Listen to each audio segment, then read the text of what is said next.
kami upang gumawa ng proyekto sa Araling Panlipunan. Ngayon ay pipili kami ng 3 producer at 3 mamimili. We'll be right back!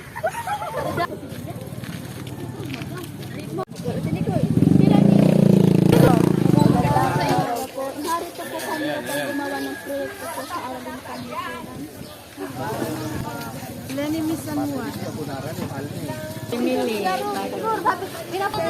Katulong magayon. Emily Intranstal. Paano mo po inaharap ang pagtaas ng presyo sa mga tangkad at materyales na ginagamit sa produksyon, supply o paglikha ng produkto? Paano ko hinaharap? Siyempre, lalong magsisimikap kasi kailangan masabayan taang buhay. Ang pagtaas na ang bilihin, kailangan masabayan. Hindi wala natin sisipagan para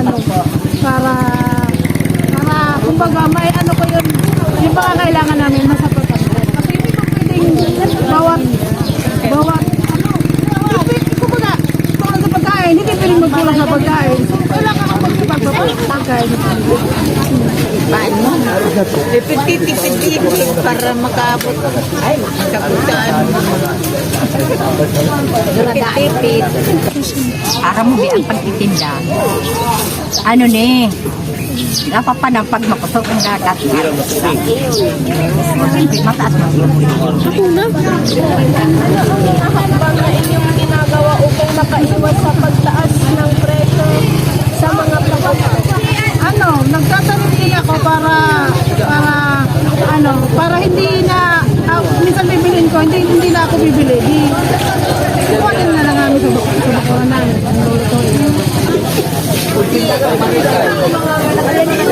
Tawad.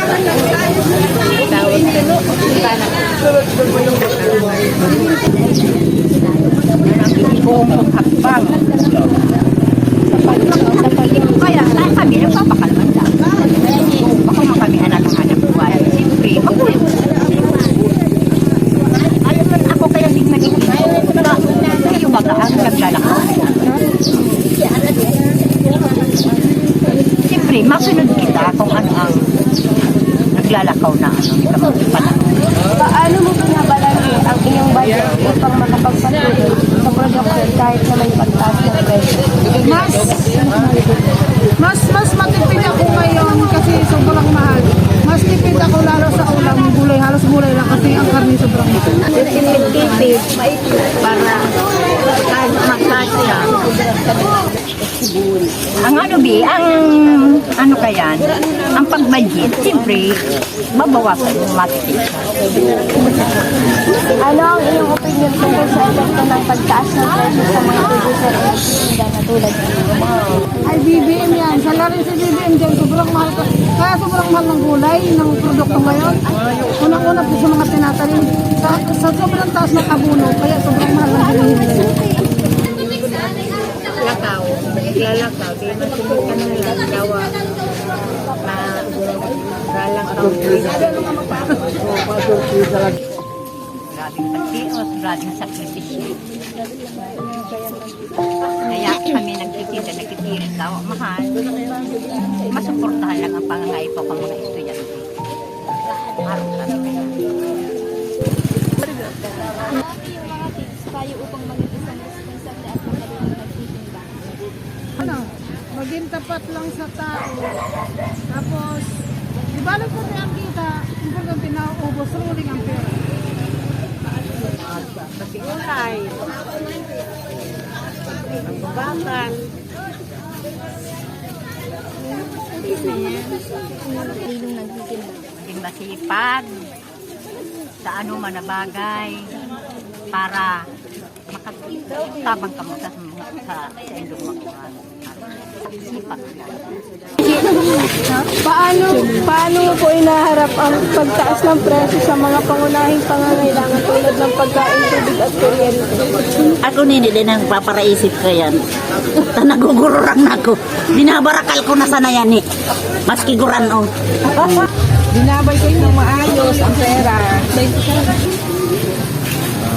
Mabagit. Material ma. Ang bukan, babakal, importante. Pero siyempre, natin, mahigos. Mahigos. Matanong, pwede magtrabaho. Number 2 po, ano ang mga hakbang na iyong gagawin upang makaiwas sa pagtaas ng presyo sa mga pangangailangan? Aram mo ni ganing day ka malugi day magbakal.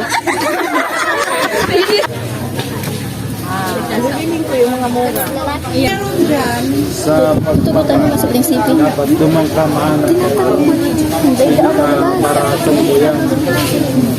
Pinakabaratong presyo. Tapos, kung pwede, mag-ibo na lang. Ano na pag ngayon sa Manila, hindi na magbakal. Kasi usually mabakal. Mabakal ngayon. Ma-Jollibee na lang ngayon. Samantalang sarang kilong ito 40. Paano mo mababalanse ang iyong budget upang makapagpatuloy sa pagbili ng mga pangangailangan kahit na may pagtaas ng presyo? Aram mo ni pag 50, 20 sa nabakalon mo. Ta para mabudget. Hati-hatiin ko ang kailangan ko, pakunti-kunti lang. Siyempre ko yan, yung budget eh. Yung pinakakuha yung budget eh. Dapat talaga may kuhan, may mapatay na anak buhay, tapos mabudget. Ano yung opinion tungkol sa epekto ng pagtaas ng presyo sa mga consumer tulad mo? Aram mo ni talagang maralangkaw na yan. Ako lang nga dahil nalangkaw. Huwag nang bibitin ang hindi kailangan, yung kailangan lang. Ang bako talaga, ang pinakarot talaga dyan. 380 lang. Itong pagtaas ng presyo ng gasolina.